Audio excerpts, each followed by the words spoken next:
And I also think, I think to Zach's point, no, I don't think Cenk is a good businessman. I think he is both a shitty boss in a lot of ways and a bad businessman, and he wants to be over and across everything, constantly talking.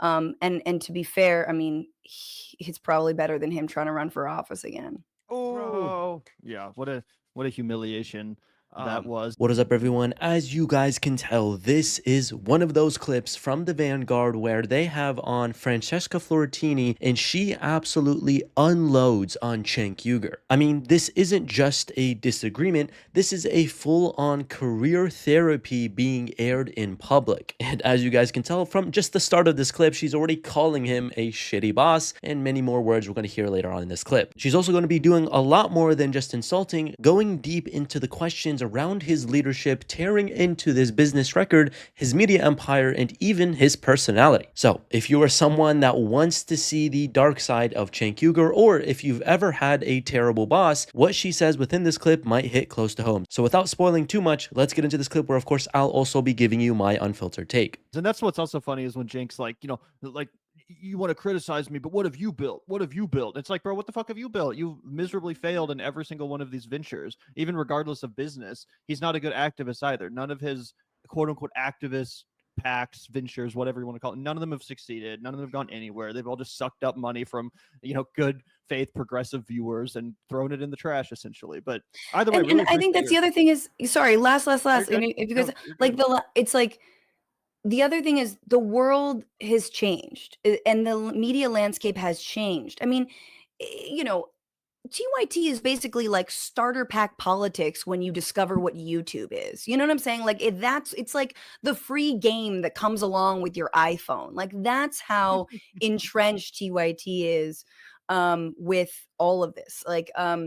Man, this is a pretty interesting, but honestly pretty accurate analogy that Francesca just made. TYT being called a starter pack politics is like saying it's the fast food of progressive media. It's cheap, convenient, but no real substance once you've developed a taste for something better. It's also like the political equivalent of watching BuzzFeed News in 2016 and thinking you're an investigative journalist. And some context that I think you guys need to understand is Francesca is someone who was in that world. She used to be into IT, and she's not throwing shade from the outside looking in, she's speaking from experience. TYT used to be the edgy, rebellious, underground voice, but now it's what you watch when you're new to politics and haven't discovered the deeper, better content yet, such as this channel.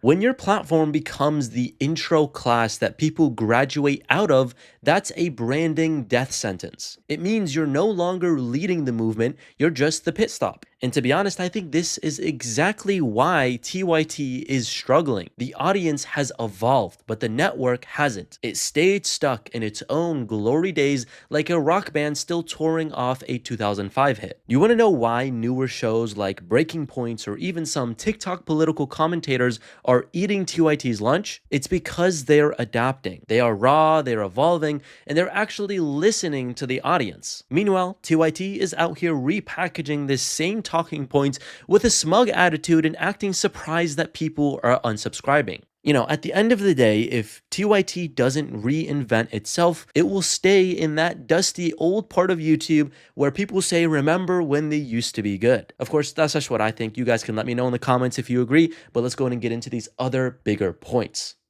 And so, but since then, you've had so many, news shows blow up, right? Kyle's show, The Majority Report, all people they hate, although Jink says he likes Kyle, even though Kyle has definitely critiqued them. And it's On our the, show, no less.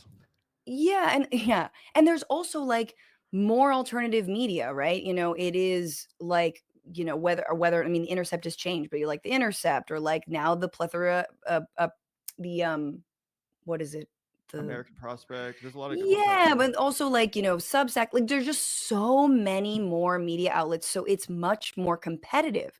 So Yeah. it's hard for them, right? And again, I do think that I do think that, for example, Anna is not happy, and I think she needs a lot more money to be happy, because I think ultimately she wants to just be interior decorating. Like, I kind of have that on good faith that, She like, said that like 10 years ago, or like maybe like 7 or 8 years ago. She is with the Trump yeah, stuff. She's like, this is just misery. I can't deal with it. It's bad for my mental health. I'd rather just be an interior designer. And it's like, you could exactly, do that. Like, you're in exactly. a much better position than most people are in life to just kind of Go do manifest it. your real or your desired reality into existence. Like, just fucking do it. Why are you letting anyone tell you no? That's kind of how I feel with John Iadarola too, where it's like, I understand that the Damage Report brand and that channel, you've built it up, you have all these subscribers and stuff. But like you said, he doesn't need Cenk and Anna. He doesn't owe all of his success and all of his talent to them. No, he could do just as well on his own, if not better. If he kind of disconnected his reputation from theirs at this point, in my opinion. But Yeah. I everyone's mean, got and to this do what is they got to do. the last thing it's just like I keep on saying that because we feel like there's It's all not good. enough time, but there is. We have all the time in the world. No, I have my show at 1 o'clock. Everybody should tune in. But it's like, nobody wants to see this happen to a big so-called progressive media network. Least of all me. That's sort of why I'm like, Mondale Robinson is right. It would be great if, the infrastructure could continue, right? And maybe there isn't money. Maybe you got to scale it back. Who knows? Maybe it's good if John would go on his own because they don't have the money to upkeep him. I mean, it's a very small team that puts that show together, but you know what I'm saying? Like, but I feel like there's a lot of people who are like, "Wow, I love the left always hates each other, and you always want to see everything be torn down." No, man, we didn't start this fight. We don't want to see like uh, these hosts didn't we didn't leave them, they left us, man. They left their own audience. They really For did. They real. did it as a service to their own audience. They've been online too long. Their brains are too broken by the internet. They have been, and I think also that is fundamental to how they approach stories is very internet clickbait based. Cenk is a contrarian by nature, right? And when you are in a progressive movement, when you believe in, bending that arc of justice, as MLK Jr. said, when you believe in really like changing this country, you have to be a collectivist. You have to work with other people. Like, and I truly don't mean the right. I truly don't mean that. Right. Because there are way more of us. Obviously, the problem, the mandate, Cenk basically buys into the mandate thing. Oh, they want the popular vote. 49%, buddy. You know what I'm saying? Like 33% of registered voters. And they're already getting 33% of blown registered out voters. in Yes, congressional districts now, in red districts. Like, totally. whatever mandate they had is literally already disappearing as the backlash sets in. Absolutely. So it's like to keep on, like there's no more ground underneath. You're just skittering in air right now. There's nothing to back that up. And really what we lost to was people staying home. Awesome. I think this is an awesome point, and I think it perfectly captures what happens when someone builds their whole platform on a foundation that's already eroded, but they keep running like it's still solid. Because it's honestly not just about TYT's message anymore. It's about how delusional it looks to keep pushing a strategy that clearly isn't landing with anyone but the hardcore diehards. Have you ever seen a political figure or a media brand gaslight itself into thinking it's still relevant? Cenk is out here clinging to narratives that don't match reality, talking like he's still leading the charge when in truth the crowd has moved on, the battlefield shifted, and he's yelling into an empty stadium. And honestly, we can even look past TYT. This is what happens to a lot of institutions that grow too attached to their own echo chamber. Because when you stop evolving with your audience, when you ignore feedback, when you double down on takes that only make sense in your